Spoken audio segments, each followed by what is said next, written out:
Olá, meus amigos, tudo bem? O tema que nos traz nesta nossa aula é a dissolução de sociedades no CPC. Antes, no entanto, é necessário que eu pontue com vocês o seguinte. Ao teor do que prescreve o artigo 44 do Código Civil, nós temos 6 modalidades de pessoas jurídicas. Aqui, nós abordaremos exclusivamente a dissolução de sociedades. Portanto, não será objeto dessa nossa aula o estudo da dissolução de uma EIRELI, de um partido político, de uma entidade religiosa, de uma associação ou de uma fundação, mas exclusivamente de sociedade, que está conceituada lá no artigo 981 do Código Civil Brasileiro. Sociedade é o contrato ou a convenção, ou seja, o estatuto, em que 2 ou mais pessoas se obrigam mutuamente a contribuir com esforços ou recursos visando a um fim comum e a partilha dos resultados econômicos que decorrem deste ajuste de vontades. Pois bem, é nesse sentido que nós vamos nos deparar no Código de Processo Civil de 2015 com os artigos 599 a 605. Vejam os senhores o seguinte: o novo CPC cuidou de regulamentar especificamente da ação de dissolução de sociedade, o que não fazia o CPC de 1973. Com efeito, se você abrisse o CPC de 1973, você tinha lá no artigo 1218, inciso 7, prescrito que aplicar-se-ia, até que viesse lei posterior, o CPC de 1939, no que concernia a ação de dissolução de sociedades. Evidentemente, isso trouxe uma série de problemas com o passar dos anos, porque vários institutos que até então não existiam e que foram fruto de construção doutrinária que posteriormente se consolidou na jurisprudência, como, por exemplo, a ação de dissolução parcial de sociedade, não era cogitada no CPC de 1939. Aliás, isso não fazia nenhum sentido àquela época. Era a ruptura de um contrato, era tudo ou nada. Na teoria da preservação da empresa, evoluiu-se para se admitir a dissolução parcial da sociedade. Bem, então, a última legislação pretérita que dispunha sobre a ação de dissolução de sociedades era o CPC de 1939, razão pela qual você não encontra dispositivos no CPC de 73 concernentes à dissolução de sociedade. O que agora, vejam aí na tela, nós temos no CPC de 2015. Os artigos começam o 599 prescrevendo exatamente as hipóteses de dissolução da sociedade. Com efeito, nós podemos ter uma dissolução por chamado exercício de direito de retirada, pelo exercício do direito de recesso, pelo falecimento de um sócio ou pela exclusão de um sócio. Vejam, não confundam direito de retirada com direito de recesso. Muitas vezes isso é confundido na prática. O direito de retirada, ele decorre de um ato volitivo, um ato de vontade do próprio sócio. Sim, é porque o artigo 5º da Constituição da República vai prescrever, no inciso 20, que ninguém é obrigado a se associar e a permanecer associado contra a sua vontade. De fato, ninguém tem, nada pode ser mais trágico na vida de um indivíduo do que obrigá-lo a permanecer associado numa sociedade. O artigo 1029 do Código Civil regulamenta esse exercício do direito de retirada. Regulamenta-o em 2 hipóteses. Quando se trata de uma sociedade com prazo determinado, o sócio só poderá dela se retirar se demonstrar judicialmente, ou seja, na forma da ação de dissolução de sociedade, uma justa causa. Já, ao revés, tratando-se de uma hipótese em que a sociedade tem prazo indeterminado de vigência, o mesmo artigo 1029 do Código Civil vai prescrever que o sócio que desejar se retirar, que não quer mais permanecer na sociedade, deverá notificar a quem? Aos demais sócios, com 60 dias de antecedência. E aqui vem a primeira indagação trazida pelo Código de Processo Civil. É que no Código de Processo Civil, diferentemente do artigo 1029, previu-se a notificação à sociedade e não aos sócios. Evidentemente, é possível harmonizar esses preceitos, notificando-se extrajudicialmente, a lei não exige nenhuma formalidade especial para essa notificação, notificando-se todos os demais sócios e a sociedade de que você estará exercendo o direito de retirada. Feita a notificação, nos 30 primeiros dias subsequentes à notificação, os demais sócios, e agora em razão do CPC, a própria sociedade, poderá contra-notificar, dizendo, olha, não vai ser você quem vai sair, todos nós vamos sair. Vai ser uma dissolução total da sociedade. Total. Então, acabou. Direito de retirada. É diferente do chamado direito de recesso. Porque o direito de recesso é algo fundamentado. Eu estou me retirando dessa sociedade, não porque a priori eu não queira participar da sociedade, mas sim em razão de eu discordar de uma operação deliberada pelos sócios. Por exemplo, uma transformação de sociedade limitada para sociedade anônima, não prevista no contrato social. Por exemplo, a mudança do objeto da sociedade. A sociedade explorava o segmento, por exemplo, era uma indústria de armas. E agora nós vamos trocar de objeto. Tomados de um puritanismo ridículo, achamos que arma não é um bom negócio. Vamos trocar para, digamos, uma indústria de pinicos, comadres e marrecos. Algo mais consectário com a cultura nacional. Vejam bem, neste caso, eu não quero fazer parte de uma sociedade que explore o ramo de indústria de pinicos. Eu quero ser sócio de uma sociedade que explore o ramo de armas, indústria de armas. Eu acho que dá mais lucro. Perfeito. Você é dissidente, tem o direito de recesso. Então não confundam direito de retirada nem direito de recesso, como está aí no quadro, nos itens 3 e 4 do nosso esquema. Então, falecimento do sócio, não tem muito o que dissertar, o sócio morreu, o contrato social previu a não admissibilidade dos herdeiros, dissolve-se, apuram-se os haveres do decurso, paga-se ao espólio. Direito de retirada, direito de recesso, ao qual nos referimos. Existe ainda a hipótese de exclusão de sócio.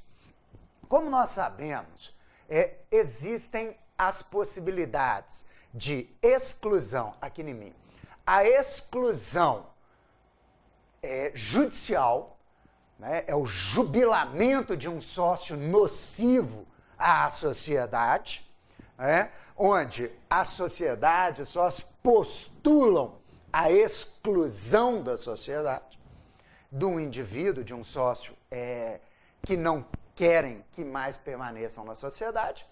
E a própria lei previu também a possibilidade, em alguns casos, de esta exclusão não demandar ação judicial.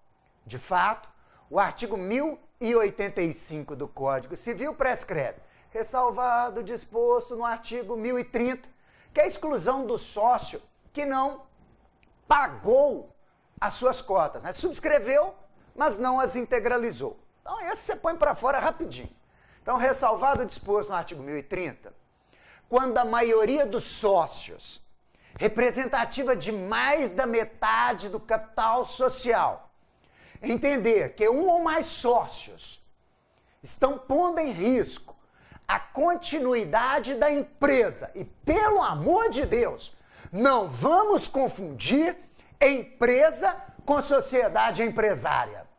Não vamos confundir empresa com estabelecimento empresarial, que está conceituado lá no artigo 1142 do Código Civil. Empresa é apenas e tão somente a atividade do empresário. A atividade do empresário. O estudante estuda na escola.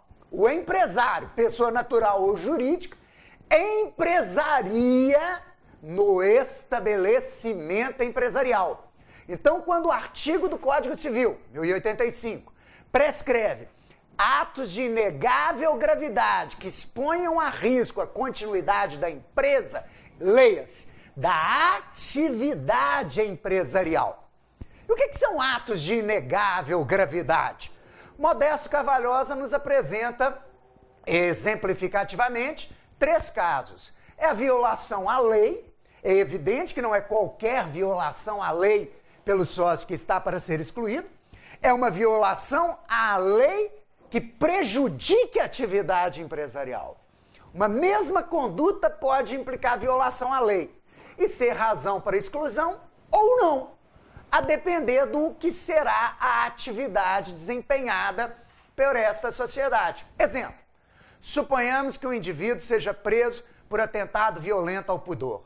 Ora, se esse indivíduo é sócio de uma sociedade que explora o segmento de educação infantil, é óbvio que isso é razão para excluí-lo. Mas se esse mesmo indivíduo, ao invés de ser sócio de uma sociedade que explora educação infantil, fosse sócio de uma sociedade que seja uma casa de massagem, não é razão para excluí-lo, capaz até de aumentar a clientela.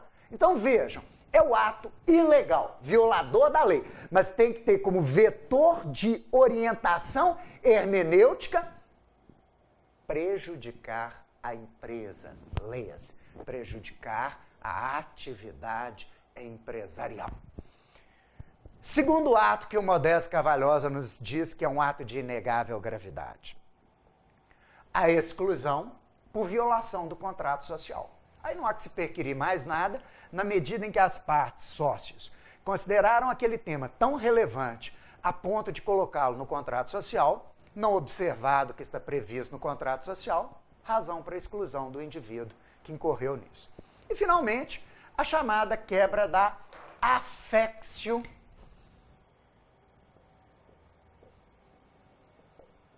societatis. A afeição de sócio. Evidentemente, o Instituto da Affectio está presente em várias áreas do direito. Por exemplo, nós temos a affectio possessionis como pressuposto para a ação de usucapião. Para usucapir um bem, eu tenho que ter affectio possessionis. Para o contrato de casamento, nós temos a affectio maritalis, também conhecida popularmente por amor. Vejam bem, aqui eu tenho a affectio societatis, que é inerente a toda a sociedade. Eu quero ser sócio. Eu quero ser sócio. Não se confunde com uma relação intuito persone, que é outra coisa. Sendo a sociedade intuito persone, o intuito rei, ou seja, intuito de coisa, o intuito de pessoa, ela sempre é pautada por uma affectio societatis. E aqui é o rompimento da affectio societatis. Então, ressalvado o disposto no artigo 1030 do Código Civil, voltemos ao artigo 1085 do Código Civil. Quando a maioria dos sócios, representativa de mais da metade do capital social, entender que um ou mais sócios estão pondo em risco a continuidade da empresa em razão de atos de inegável gravidade, poderá excluí-los da sociedade mediante autorização mediante alteração do contrato social, portanto, extrajudicialmente, desde que haja previsão desta faculdade, ou seja, dessa exclusão extrajudicial no contrato social. Então, há que se ter uma cláusula no contrato social prevendo, fica facultado à maioria dos sócios, representativa de mais da metade do capital social, excluir um sócio em caso de ruptura da violação das obrigações e que prejudique a empresa. Ou seja, eu tenho que ter referência ao artigo 1085 do Código Civil. Se o contrato social nada dispuser, só há um caminho para a exclusão, a judicial. E o curioso é que, além da previsão no contrato social, o parágrafo único do artigo 1085 do Código Civil prescreve ainda que essa exclusão extrajudicial só pode se dar mediante assembleia ou reunião especialmente convocadas para este fim. Ciente, a lei usa essa palavra, o acusado. Ninguém está acusando de nada, às vezes eu não quero ser seu sócio, ruptura de affecto societatis. Ciente o sócio que está para ser excluído, em tempo hábil, a fim de assegurar-lhe ampla defesa e contraditório, a fim de dar-lhe a oportunidade de se defender. A mim isso parece um tanto quanto ridículo, porque ampla defesa e contraditório assegura em processos. Judicial, administrativo, aqui não há processo. Existe uma deliberação societária, mas é o que está lá. Então vejam, as hipóteses de dissolução parcial, falecimento do sócio, exclusão de sócio, direito de retirada e direito de recesso. Vejam que o objeto da ação de dissolução da sociedade pode ser a resolução da sociedade, ou seja, decretar a dissolução e a apuração dos haveres do sócio para que lhe sejam pagos na forma ajustada no contrato social, ou somente a resolução, só para declarar que eu não sou mais sócio, mas não quero que apure haveres, não há que se discutir, eventualmente nem há haveres para serem pagos. Ou a terceira hipótese autorizada em lei pode ser apenas para apuração de haveres, ou seja, já houve a ruptura do vínculo societário, eu estou querendo apenas pagar ou receber, conforme seja a sociedade pagando ou o sócio cobrando seus haveres, conforme, vejam aqui no quadro, por favor, nesse nosso item aqui. Põe no quadro, por gentileza. Olha lá, muito obrigado. O objeto da resolução da sociedade, pode ser, o objeto da ação de dissolução pode ser a resolução da sociedade e a apuração de haveres, somente a resolução ou somente a apuração de haveres. Dando sequência agora, meus amigos, vejam que nós vamos passar para a legitimidade ativa.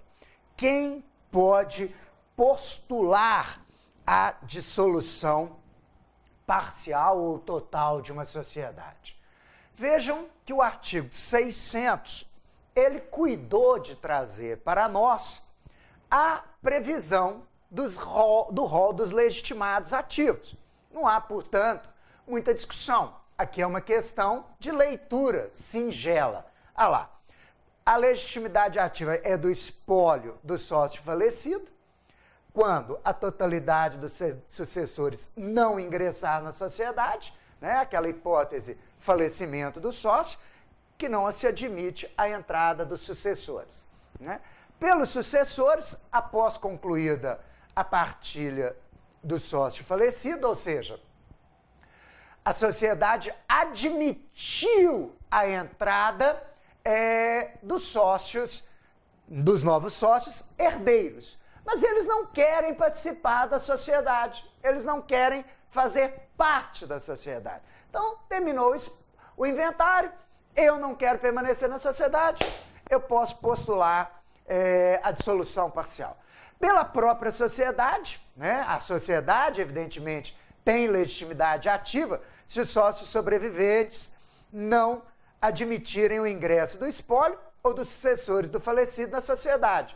quando esse direito decorrer do contrato social. Então, aqui nós estamos excluindo os herdeiros e sucessores. A sociedade está excluindo os herdeiros e sucessores do falecido sócio.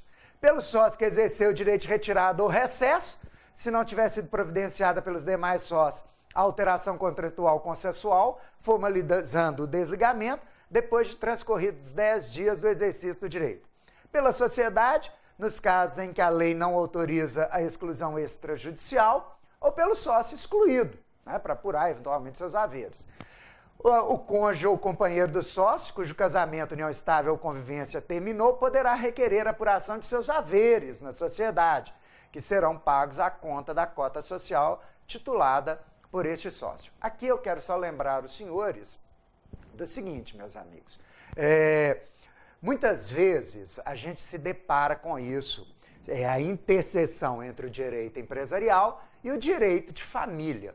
Evidentemente, nós sabemos que as sociedades limitadas, elas são, quanto à sua estrutura econômica, chamada de híbridas. Na medida em que eu tenho sociedades limitadas de capital, onde o fator de agremiação é o patrimônio, são sociedades intuito rei, né? Que a gente pronuncia intuito rei, intuito de coisa, onde os sócios se agremiam por uma questão exclusivamente financeira.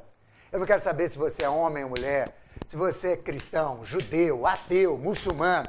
Eu não quero saber se você é branco, negro, amarelo, mestiço. Eu não quero saber se você é brasileiro ou estrangeiro. Eu quero saber de uma coisa, tem dinheiro, nós podemos ser sócios. Sociedades intuito rei. E nessas sociedades, o que interessa é o dinheiro. Portanto, se um dos cônjuges se divorcia, eu poderei partilhar as cotas da sociedade, admitindo-se a entrada do ex-cônjuge, do agora sócio divorciado. Se, ao revés, a sociedade limitada é uma sociedade de pessoas, intuito persone, onde os sócios se agremiam por uma questão subjetiva, de amizade, confiança, identidade psicológica, sociológica, antropológica, por uma questão absolutamente subjetiva, né, de amizade, de amor. Vejam, neste caso, ninguém é obrigado a se associar e a permanecer associado contra a vontade, para escrever o artigo 5º, inciso 20 da Constituição da República. Eu tenho uma sociedade onde só se agremiam por uma questão subjetiva. Se um dos sócios se divorcia, eu não posso admitir o ex-cônjuge na sociedade, porque ninguém é obrigado a se associar contra a vontade. Os demais sócios não são obrigados a receber na sociedade o ex-cônjuge daquele sócio agora divorciado. Neste caso, não se dá partilha de cotas para com ele. Ao revés, apuram-se os haveres correspondentes a eventualmente meação, a participação que for do ex-cônjuge e paga-se em dinheiro a este ex-cônjuge do sócio divorciado. Então paga-se em dinheiro lá para ele. Já a legitimidade passiva, vejam aí no quadro, está no artigo 601 do Código de Processo Civil. E é uma legitimidade passiva decorrente de um litisconsórcio, porque figurarão como réus os sócios e a sociedade. Evidente, presta atenção aqui em mim, olha cá nos meus olhos. Por que isso? A palavra sociedade, ela tem dois sentidos. Existe a sociedade enquanto instrumento de constituição, né, o contrato, o estatuto social, e existe a sociedade enquanto efeito deste contrato, que é a pessoa que a gente nomina de jurídica. Pois bem, num caso de dissolução de sociedade, nós temos que farão parte do polo passivo a sociedade e os sócios remanescentes. Por quê? Porque nós estaremos rompendo o contrato subscrito por todos os sócios, portanto, os sócios que celebraram o contrato que redundou na constituição da pessoa jurídica são sujeitos passivos, já que nós estaremos discutindo a relação contratual entabulada entre eles. Pois bem, mas, julgado procedente o pedido de dissolução e apurados os haveres, quem é que vai pagar os haveres do sócio excluído, que se retirou ou por qualquer razão está fora da sociedade? A própria pessoa jurídica, a própria sociedade. Então é ela que vai pagar ao sócio retirante seus haveres. Daí porque ela vai sofrer o efeito econômico daquela decisão. Apesar de a entrada de sócio, saída de sócio não altera a pessoa jurídica, é ela quem vai pagar. Por isso ela é sujeito passivo necessária na ação de dissolução de sociedade. Dito isso, gente, podemos agora avançar para o procedimento. Olhem bem, o procedimento, convenhamos, não é nada esotérico, extraordinário, que não consigamos acompanhar pela lei. Vejam que o procedimento é o seguinte: o sócio e a sociedade serão citados para, em 15 dias, naturalmente úteis, naturalmente contados da juntada do mandado aos autos, para concordarem com o pedido de solução ou apresentarem contestação, né? Isso, gente, é algo muito interessante. Porque muitas vezes, olhem aqui para mim, muitas vezes o sócio postula o exercício da saída e os demais sócios não se opõem à saída dele. Não se opõem, né? Às vezes a dificuldade está em não apurar valores. Então, citados, os sócios e a sociedade podem dizer, olha, nós concordamos com sua saída. Então ali nós já saltamos toda uma gama de fases procedimentais. Por quê? Porque eu já passo direto, a dissolução estará decretada, vai ser decretada, e eu passo para a fase de apuração de haveres, né? Para a apuração de haveres. Agora, então fica muito mais fácil. Mas pode ser que os sócios digam, negativo, você não vai sair, não. Agora que as dívidas estão pipocando, que os problemas estão... você é sócio só na parte boa, você não vai sair, não. Você vai ficar aqui conosco. Você vai aguentar o osso. E aí eles vão dizer, contestar, explicar, justificar. Aí sabe Deus o que passa na cabeça de um ser humano, né? Porque vocês, meus colegas advogados, né, sabem muito bem que a verdade seja dita. Muitas vezes os seres humanos, por uma questão quase que exclusivamente de caprichos, nos obrigam a defesas que a gente informa ao cliente, não faça isso, vamos fazer isso, é muito melhor para você, é muito melhor para a sociedade. Não, você me representa, mas você é a parte, sou eu quero isso. Bom, vamos contestar, vamos recorrer, vamos não sei o quê, mas faz parte da nossa profissão. Graças a Deus somos assim, tolerantes, né? Mesmo com as idiosincrasias de alguns seres humanos. Bem, agora o CPC previu uma asneira, uma coisa de quadrúpede. Olha lá, fica dispensada a citação da pessoa jurídica, né, da PJ, quando todos os sócios forem citados. Mas, naturalmente, ela se sujeitará aos efeitos da decisão e à coisa julgada. De duvidável constitucionalidade isso aqui. Por quê? Porque a pessoa jurídica não se confunde com a pessoa de seus sócios. Começa a existência jurídica pelo registro. O fato de pai e mãe de um jovem capaz serem citados para um processo dispensaria a citação desse sujeito capaz? Evidentemente que não. E isso quer dizer que muitas vezes nós vamos ter discussões que envolverão a constitucionalidade disso. A pessoa jurídica ela tem existência própria, patrimônio próprio, capacidade própria, em tudo diferente da dos sócios. Inclusive, é bom lembrarmos que não há palavras inúteis na lei, principalmente na lei maior, a Constituição da República. O artigo 1º, inciso 3 da Constituição da República, prescreve o princípio da dignidade da pessoa humana.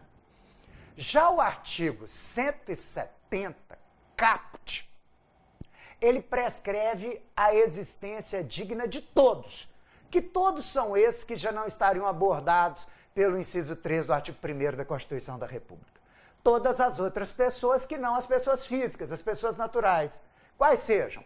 As pessoas jurídicas. Daí porque o caput do artigo 170 da Constituição prescreve, que inaugura o capítulo da ordem econômica, né, na Constituição, portanto, o direito empresarial em nível constitucional, prescreve um princípio da dignidade da pessoa jurídica. Ela tem sua própria dignidade jurídica. E, evidentemente, dispensar a citação da pessoa jurídica, quando houver a citação de todos os sócios, lembrando que a pessoa jurídica não precisa ter por administrador uma pessoa sócia, lembrando que muitas vezes os sócios poderão ter conflitos de interesse com a sociedade, é um absurdo redobrado, isso é uma bobagem homérica, né? É de duvidável constitucionalidade essa asneira que está aí no CPC. Bem, vamos dar sequência ainda ao procedimento. É facultado à pessoa jurídica requerer indenização a ser compensada com o valor dos haveres apurados. Bem, meus amigos, nós sabemos que muitas vezes os sócios denigrem a pessoa jurídica, principalmente quando estão para sair da pessoa jurídica. Começam a falar que ela está mal das pernas, começam a falar que lavar roupa suja, vamos ser honestos, em praça pública. Então pode haver danos morais, pode haver danos patrimoniais, porque às vezes o sócio abriu uma concorrência desleal com a sociedade, às vezes o sócio ele abre, causa prejuízos dolosos ou culposamente, tudo isso apurado, evidentemente, e devidamente comprovado. Não é fácil comprovar concorrência desleal, porque nem sempre há. O contrato social não veda, por exemplo, que o sócio participe de outras sociedades ou constitua outras sociedades que atuem em ramos assemelhados ao da sociedade. Então, essa questão não é singela, né? Não é singela. Bem, meus amigos, dando sequência ainda ao procedimento, nós temos o seguinte. Caso haja contestação, porque nós já vimos que a contestação ela é facultada, na medida em que os sócios poderão concordar com a saída do sócio que está postulando a dissolução parcial. Mas caso haja contestação, será observado o procedimento ordinário, com a liquidação, no entanto, observando as regras prescritas no capítulo da dissolução. Então vejam os senhores, aqui não tem muito o que falar, vai ser feita a contestação, rito ordinário. Sentenciou, transitou em julgado, decretando a dissolução, na liquidação, na apuração de haveres, serão observadas as regras previstas no CPC de 2015, no que concerne a dissolução e liquidação de sociedades. Agora, havendo manifestação expressa e unânime dos demais sócios da sociedade, concordando com a dissolução, o juiz a decretará e passará imediatamente à liquidação, não havendo condenação em honorários e rateando-se as custas na proporção da participação dos sócios no capital social. Isso aqui é muito interessante. Olhem os senhores, na realidade, se todos anuíram com a saída, com a dissolução parcial, o juiz vai decretar a dissolução e passará então para a fase de liquidação. Nesta primeira fase do processo, a dissolução, não haverá condenação em honorários. A sociedade ficará isenta de custas. A sociedade não paga custas. A briga do sócio é problema deles, não da sociedade. Não da sociedade. A sociedade não tem nada com isso. Vocês estão brigando ali. Se o juiz decretou que vai sair, eu vou pagar essa conta. Quanto é que tem, quais são os haveres do sócio X? Está aqui, paguei. Mas eu não tenho nada a ver com isso, eu, sociedade. Por isso ela não pagará custas. Quem pagarão as custas dessa dissolução? Os sócios. Só que os sócios pagarão as custas na proporção do capital social. Então, por exemplo, se o sócio A for titular de 50% do capital social, ele pagará 50% das custas. O sócio B for titular de 20% do capital social, ele pagará 20% das custas. E assim sucessivamente, meus amigos. Então, a lei previu algo bastante harmônico. Agora, eu tenho visto uma situação concreta, no mínimo esotérica. Por quê? Porque a lei, nós não vimos que o sócio que deseja se retirar pode resolver essa questão toda extrajudicialmente? Sim. Basta ele notificar os demais sócios e agora também a sociedade, com 60 dias de antecedência. Só que muitas vezes, ao invés de o sócio fazer a notificação extrajudicial, ele já vai desde logo para o processo. Eu entendo que, nesse caso, ele não tem interesse processual. Por quê? Porque não é necessário o processo para ele, ele pode resolver extrajudicialmente. Se ele postula ainda assim, sem fazer a notificação, sem tentar resolver a questão extrajudicialmente, na minha opinião, ele é carecedor de ação de dissolução. E, nesse caso, o processo terá que ser extinto e ele condenado nas custas e honorários respectivos, para que ele encerre extrajudicialmente a solução. E só se esta não for viável, ele postule em juízo o seu suposto direito. Bem, vejam os senhores o seguinte, promovida a dissolução, nós vamos ter algo muito bom, muito bom. O que é? Olhem aí na tela, por favor. O juiz determinará o depósito imediato da parcela incontroversa na liquidação e seu levantamento pelo credor. Nós sabemos, meus amigos, olhem nos meus olhos, nós sabemos que existem ações de dissolução que tramitarão anos a fio. E nós sabemos que isso é fogo, porque recurso para o capeta número 8, no inferno número 5, pá, o cara interpõe. Não sei o que, pá, o cara interpõe. Com isso, ele trava 100% dos haveres do sócio. 100% dos haveres do sócio. Então vejam os senhores, que situação dantesca. Eu fico discutindo anos, já saiu, já dissolveu, está na liquidação, tem perícia, tem não sei o quê. Tá lá, E o cara, o credor, o sócio credor, ex-sócio credor agora por seus haveres, não consegue pôr a mão na quantia incontroversa, o que é um absurdo. Agora, pelo menos, decretada a dissolução, verificado lá o encontro aproximado de contas, a parcela incontroversa será imediatamente paga aos ex-sócios credores por seus haveres. Né? E ele já levanta a parcela incontroversa e a liquidação far-se-á apenas no que concerne a esse eventual plus, né? Esse eventual algo a mais que possa existir e que é objeto do litígio entre sociedade e sócio retirante. Vejam bem, algo que já era consolidado desde 1939, doutrina, jurisprudência uníssonas, está, é claro, positivado no CPC. Vejam aí na tela. Caso o contrato social disponha acerca do pagamento dos haveres, este será observado pelo juiz. Ou seja, a vontade dos credores será observada ante a autonomia da vontade clássica do direito privado.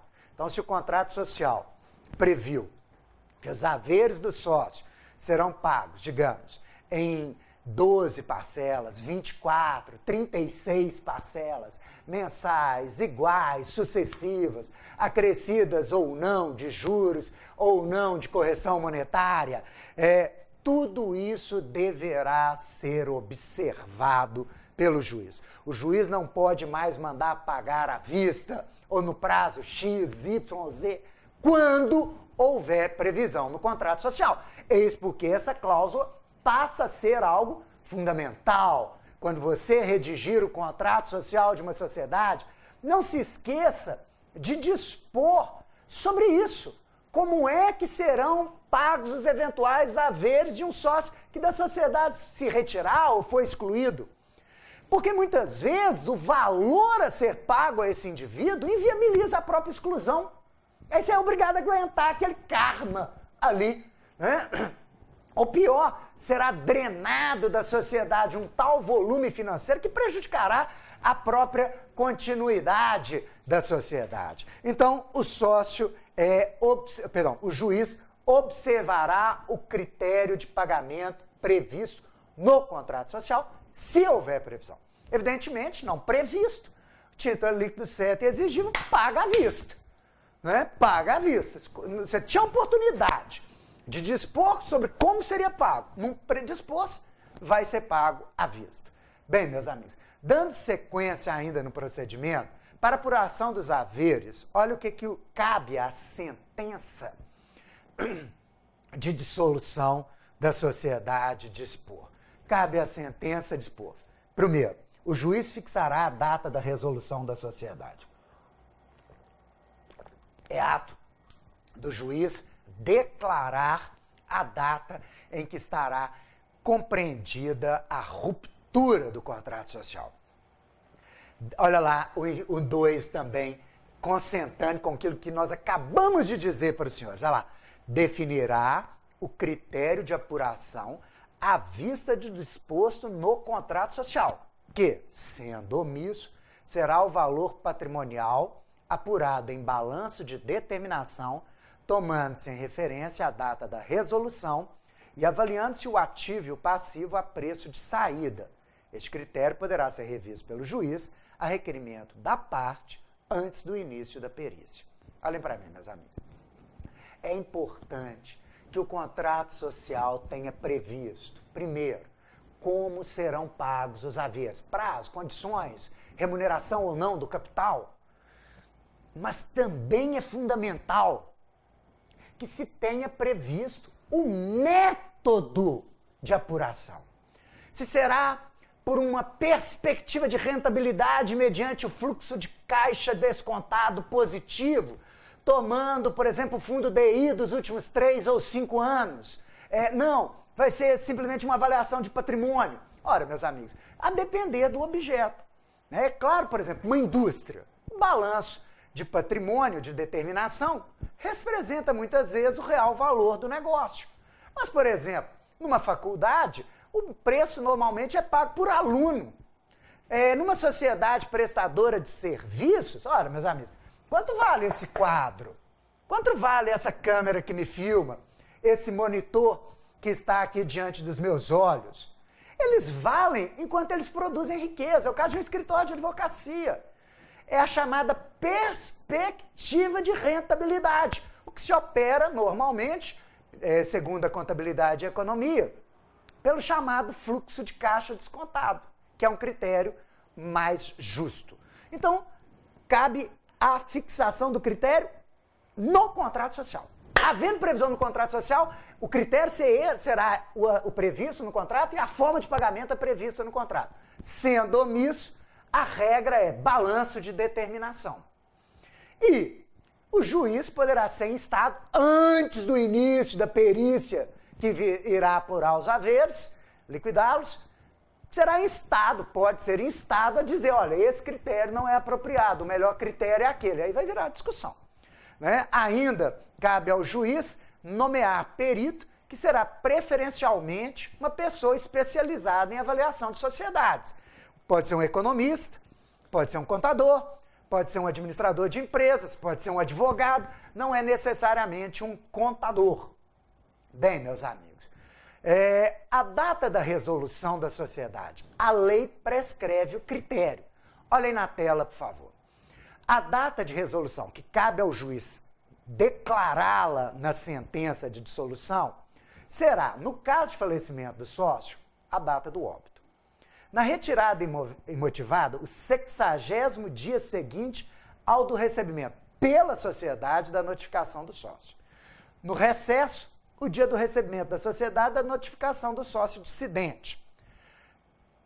na retirada por justa causa da sociedade no prazo determinado e na exclusão do sócio, a do trânsito em julgado da decisão de dissolver a sociedade, coisa de doido.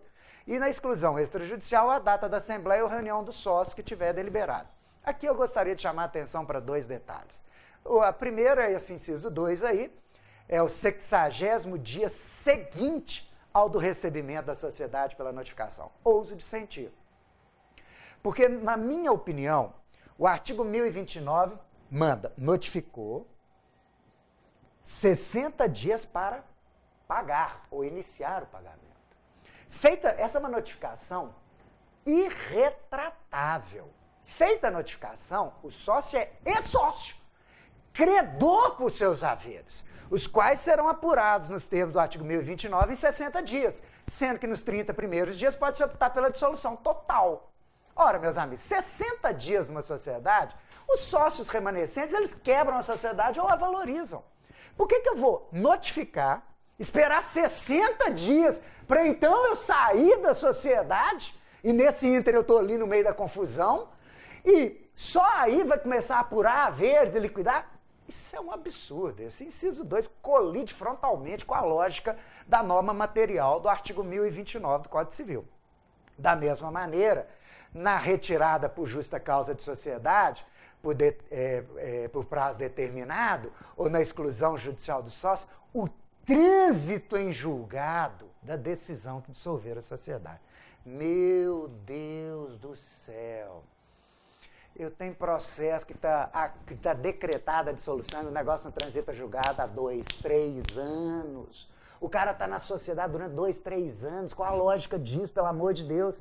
Tinha que ser a data da decisão do juiz que decretou. E aí, meu amigo, você vai recorrendo quando você quiser, mas a data está aqui. Se a sociedade cresceu, se a sociedade faliu, eu já não tenho mais nada com isso. O juiz já declarou que eu estou fora. Eu estou fora. Ah, mas e se depois o recurso for provido e você voltar para a sociedade? Ok. Ainda não pagou meus haveres. Ainda não apurou meus haveres. Tudo bem. Volta à situação pretérita. Agora, o que não tem só eu ficar assumindo riscos de sociedades quando eu já saí da sociedade, está pendente de recurso. Agravo de instrumento, num agravo regimental, num agravo do agravo, no Supremo Tribunal, na Corte Raia, que ninguém aguenta isso. Né? Então, vejam, é uma lástima tanto essa questão do 60º dia, quanto do trânsito em julgado. Primeiro que 60º dia me parece que não há como. Essa norma colide com o Código Civil. A outra, infelizmente, não é isso aí mesmo, é o que está valendo. Bem, sigamos adiante ainda no que concerne ao pagamento dos haveres. Vejam o que tem aí na tela. Pagamento dos haveres. Então, promovida a dissolução e liquidada a sociedade, nós vamos partir para a fase do pagamento dos haveres. Serão pagos conforme disciplinar o contrato social. E em caso de omissão, serão pagos em dinheiro no prazo de 90 dias a contar da liquidação. Olha, meus amigos, vejam aquilo que eu havia lhes dito anteriormente. A responsabilidade que pesa sobre os ombros nossos, de advogados, enquanto autores dos contratos sociais. Nós sabemos que muitas vezes, infelizmente, por uma questão de economia, os indivíduos, ao invés de procurarem um profissional da advocacia para fazer o contrato social, não, eles pegam um modelinho do Google, pedem um contador, que não tem a vivência dos problemas que aquilo poderá redundar no futuro em juízo. Meus contratos sociais têm lá 20 páginas, tudo previsto, tudo. Piscou com o olho direito significa isso, piscou com a esquerda, aquilo outro. Né? Como um indivíduo que vai fazer um pacto antenupcial e pega uma página e faz um pacto antenupcial mal e porcamente, que não dispõe lá sobre direitos os mais comezinhos, como, por exemplo, sobre os frutos. Né? Você vai ver isso direto. Bom, mas o fato é que cabe a nós, advogados, ao redigirmos um contrato social, estarmos atentos àqueles dois fatores que eu mencionei por conta disso que eu estou explicando agora. Se o contrato social nada dispuser sobre a forma, né, o pagamento dos haveres do sócio retirante ou excluído, nós vamos ter que pagar à vista, em dinheiro, tá? À vista, né? 90 dias. 90 dias uma sociedade, imagina, haveres apurados do sócio, não sei quantos milhões de reais. Meu amigo, às vezes a sociedade vale isso mesmo, mas ela não tem a liquidez necessária para implementar este pagamento em 90 dias. Ela tem imóveis, ela tem bens imateriais, ela tem marca, ela tem patentes, ela tem direitos creditórios, ela tem estoque, mas ela não tem dinheiro e ela terá que pagar em 90 dias, salvo se o contrato social houver disposto de maneira diversa. Aquilo que eu mencionava. Por quê? Porque aí nós vamos ter o contrato social prescrevendo e o juiz estará vinculado àquilo que as partes celebraram, em razão da autonomia, da vontade característica do direito privado, conforme eu lhes disse.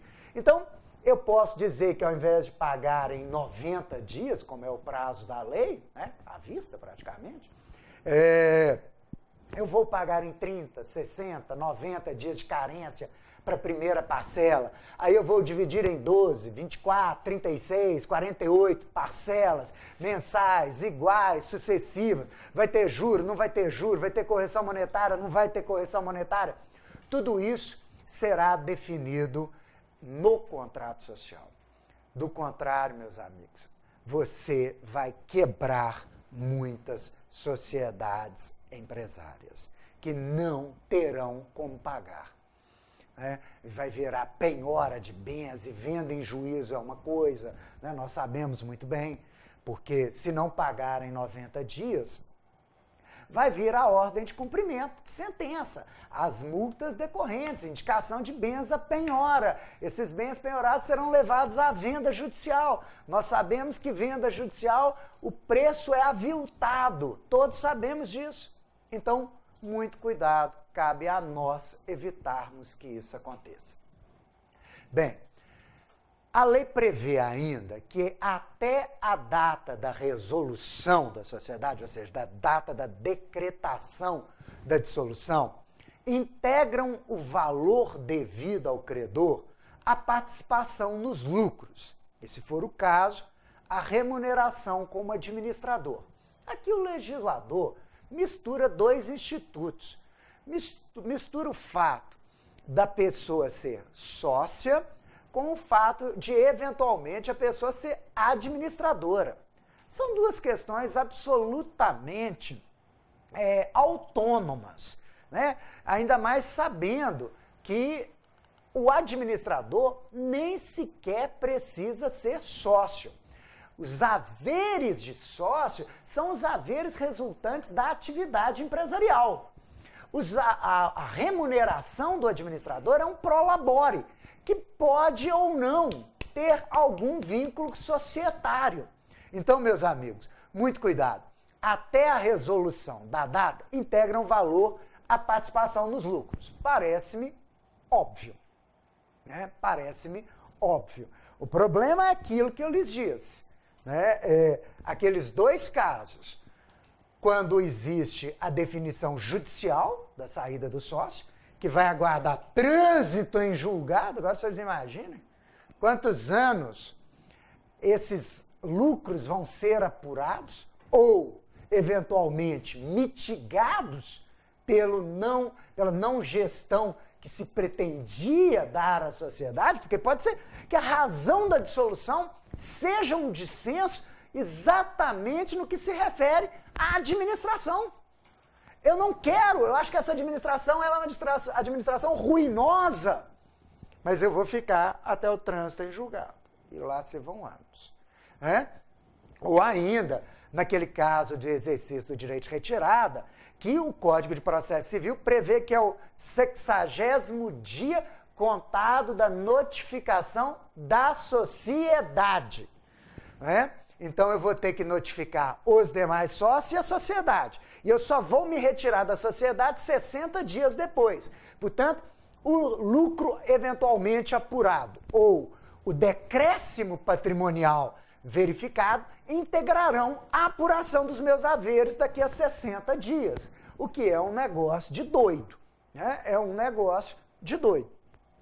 Por isso que eu entendo que é feita a notificação, a pessoa é ex-sócio, credora para os seus haveres. E esses haveres é que serão apurados nesse prazo de 60 dias.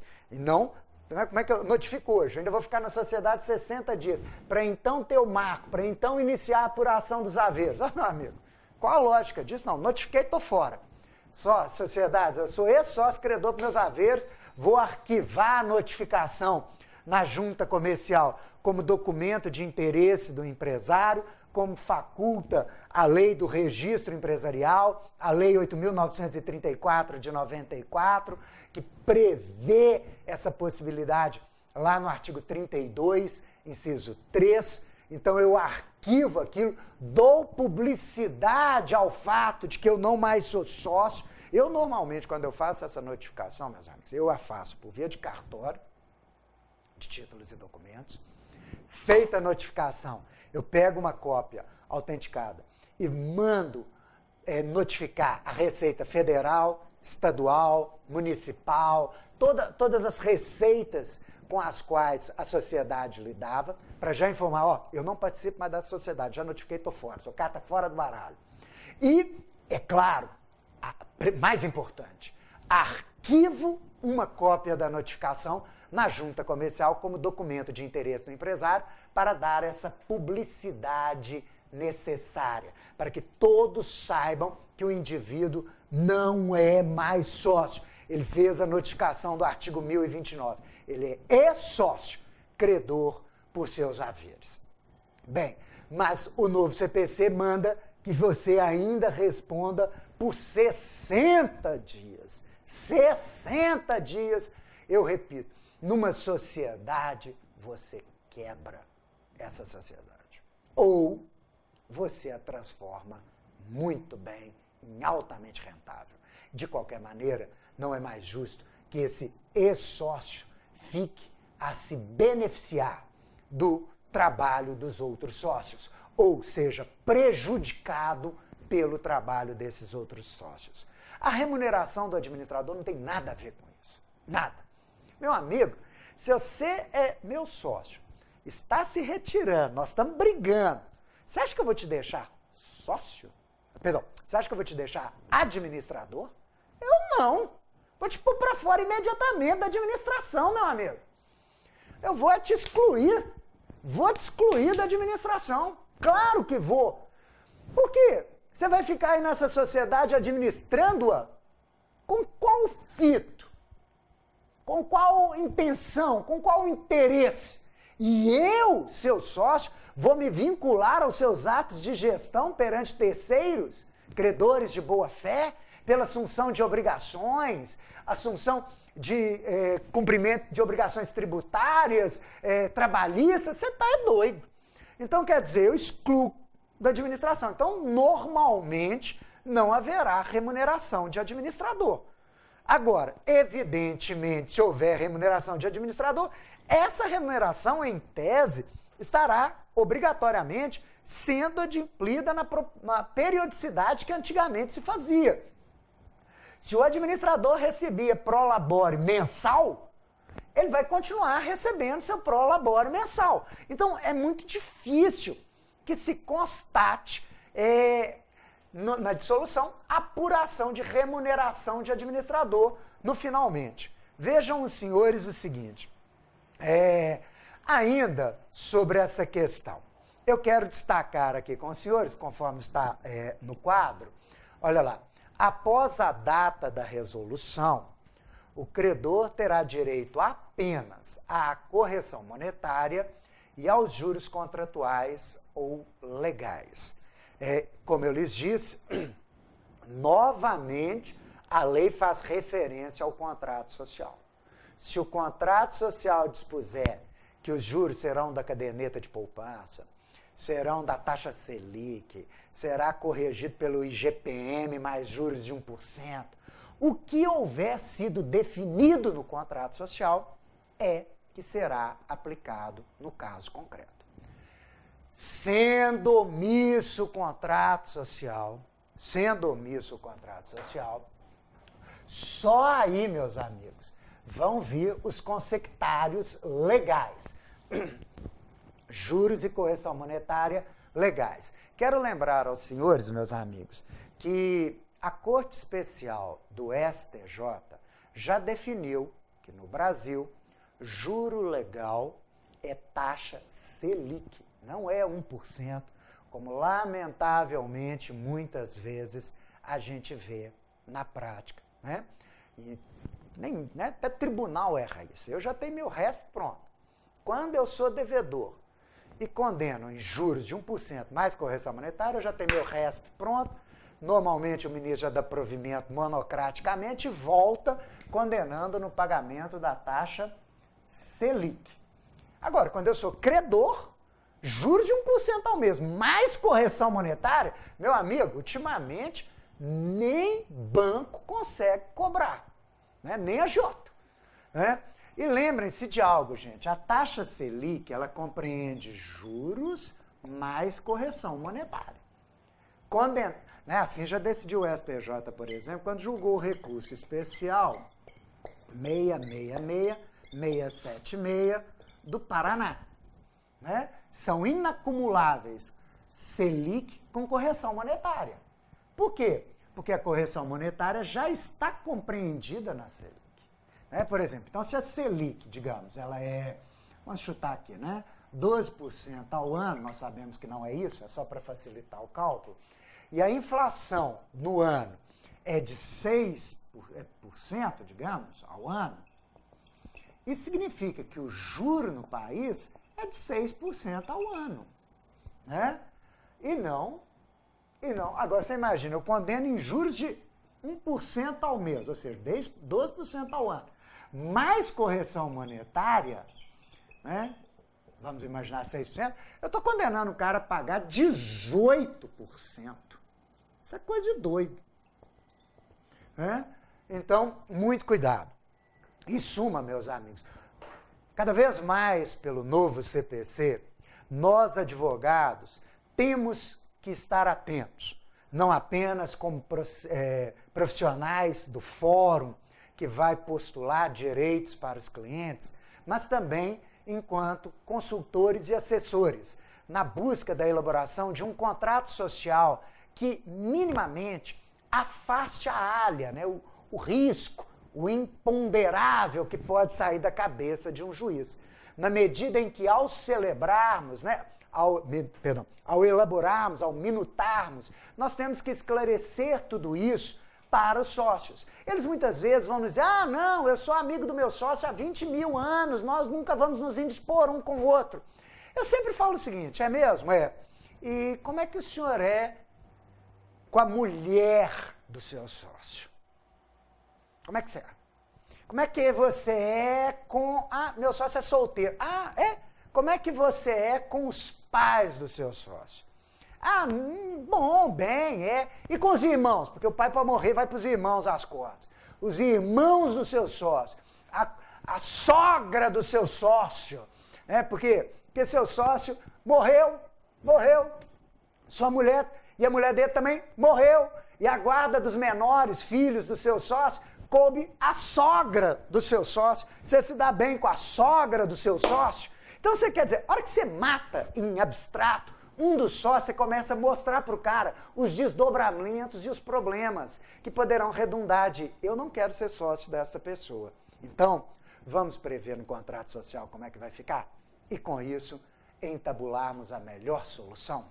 Bem, meus amigos, assim eu espero ter atingido o objetivo de apresentar para os senhores, nessa hora que me coube, sobre a dissolução de sociedade, esse tema palpitante e que tanto litígio gera na vida das sociedades. Muito obrigado aos senhores, forte abraço, até a próxima. Tchau.